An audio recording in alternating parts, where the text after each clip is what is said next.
दोस्तों नमस्कार, मैं हूं आर्किटेक्ट अशोक गोयल। एक बात निर्विवाद सत्य है कि प्राइवेट कॉलेजेस में कितना भी बढ़िया इंफ्रास्ट्रक्चर हो, कितना भी बढ़िया पत्थर उसके फर्श पे लगा हो, उनके चमचमाते टॉयलेट्स हों, चकाचक उनके स्टूडियोज़ हों, लाइब्रेरीज़ हों, क्लासरूम्स हों, लेकिन सबसे ज़्यादा मांग रहती है प्राइवेट कॉलेजेस की।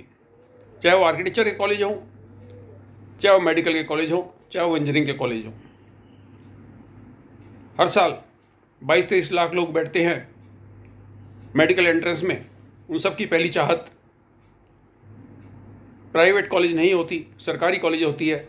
वो एम्स चाहते हैं या इसी तरीके के और सरकारी मेडिकल कॉलेज चाहते हैं।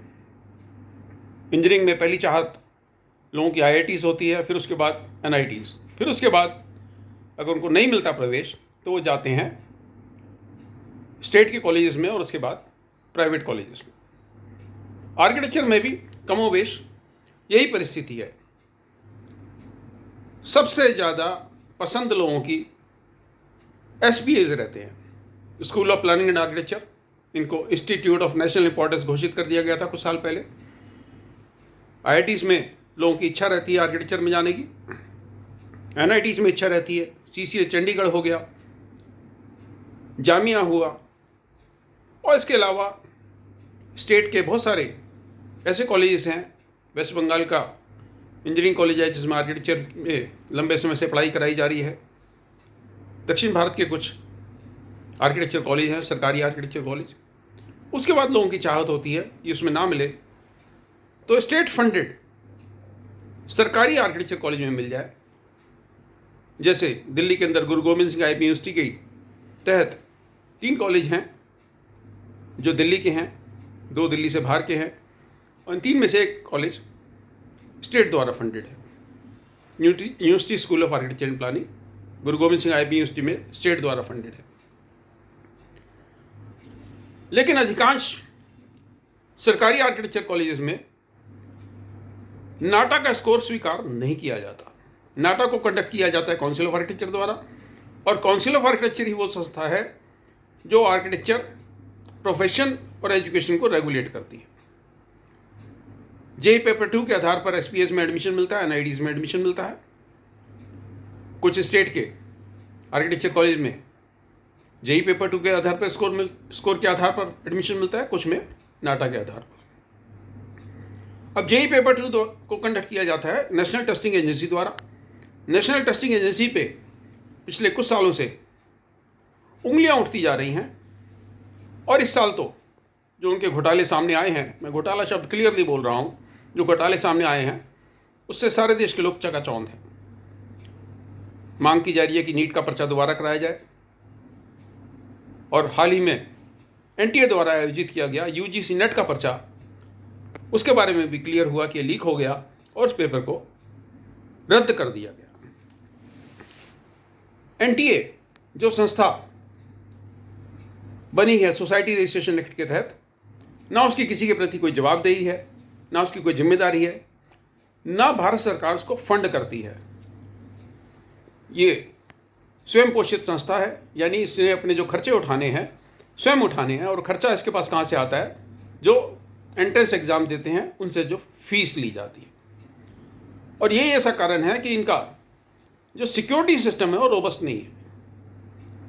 इन्विजिलेटर्स को जो न्यूनतम मेहनताना देते हैं एक दिन का, अगर उस इन्विजिलेटर को कोई मोटी रकम ऑफर करेगा सुविधा शुल्क के आधार पर, तो लाजमी बात है कि उनका मन ललचाएगा।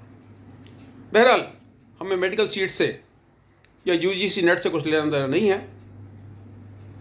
एक नागरिक होने के नाते तो जरूर लेना देना है कि कल को फर्जी डॉक्टर से मैं अपना इलाज ना कराऊं, या जिसने चंदा दिया है, पैसे दिए हैं, रिश्वत दिए है, उस आधार पर उसका एडमिशन हुआ है, उससे मैं अपना इलाज ना कराऊं। लेकिन मैं आर्किटेक्चर की बात करता हूं कि जब देश की सबसे प्रतिष्ठित संस्था जिसका गठन आर्किटेक्ट्स एक्ट के अनुसार हुआ, आर्किटेक्ट्स एक्ट का बनाया गया संसद द्वारा, और उसके द्वारा कंडक्टेड एग्ज़ाम को इस्तेमाल नहीं किया जाता देश के प्रेस्टीजियस आर्किटेक्चर कॉलेज में एडमिशन के लिए, तो मेरे लिए चिंता की बात है। देखिए, नौकरशाही अपने तरीके से काम करती है। ये सारे फैसले किए हैं नौकरशाही ने, लेकिन जो जनता के चुने हुए प्रतिनिधि हैं उन्हें इस चीज़ को सोचना चाहिए कि जनता के प्रति जवाबदेह वो है। नौकरशाही जनता के प्रति जवाबदेह नहीं है। आज कोई रजिस्ट्रार रहेगा, कल नहीं रहेगा। आज कोई नौकरशाह रहेगा, कल नहीं रहेगा। नौकरशाह सारे फैसले इस प्रकार से करता है कि एक आम नागरिक को अधिक से अधिक परेशान होना पड़े। आप काउंसिल ऑफ आर्किटेक्चर में ही देख लीजिए, सारे फैसले इस प्रकार के किए गए। मान लीजिए आपने कोई शिकायत करना चाहते हैं तो उसकी 5 प्रतियां चाहिए, उसका एक नोटराइज एफिडेविट चाहिए। देश भर में फर्जी आर्किटेक्ट भरे पड़े हुए हैं। आप कहते हैं अगर आप शिकायत कर रहे हैं तो ये प्रक्रिया पूरी कीजिए।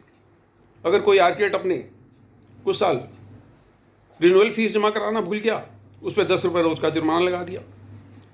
लेकिन अगर जनता के चुने हुए प्रतिनिधि इस पर काम करेंगे तो सीधी सी बात कहेंगे कि हमने सारी पेनल्टीज वेव ऑफ कर दी और आप अपना लाइफ टाइम मेंबरशिप जमा कराइए और आपको दोबारा से आपका रिन्यूअल कर दिया जाएगा। दिल्ली में जगह जगह इस तरह से हुआ है। पानी के पिछले सारे बिल, पिछले सारे पेंडिंग वो माफ़ कर दिए गए। बैंक वाले बार बार करते हैं, एनपीए को राइट ऑफ कर दिया जाता है ताकि जो डूबी हुई इंडस्ट्री है वो फर्दर ना डूब जाए। तो काउंसिल ऑफ आर्किटेक्चर से मेरा निवेदन है कि इस मामले को आवश्यक तौर पर ले, सिर्फ और सिर्फ नाटा के स्कोर के आधार पर ही आर्किटेक्चर कॉलेज में एडमिशन दिया जाए, चाहे वो सरकारी कॉलेज हो चाहे वो गैर सरकारी कॉलेज हो। हम एनटीए के ऊपर भरोसा नहीं कर सकते कि जेईई पेपर 2 उन्होंने ईमानदारी से कराया होगा। जब एनटीए की गतिविधियां खुलकर सामने आ रही हैं तो अगर कहीं कोई लालची लोग बैठे हैं, कहीं कहीं कोई भ्रष्ट लोग बैठे हैं, तो आप ये मत सोचिए कि वो इधर भ्रष्टाचार करेगा और उधर नहीं करेगा। काउंसिल से मेरा निवेदन है कि अपनी प्रक्रिया को काउंसिल के चुने हुए प्रतिनिधि अपने हाथ में लें, नौकरशाही के चुंगल से इसको हटाएं और ऐसे फैसले करें जो आर्किटेक्ट्स के हित में हो, फ्यूचर आर्किटेक्ट्स के हित में हो और देश के हित में हो। शुभकामनाएं, नमस्कार।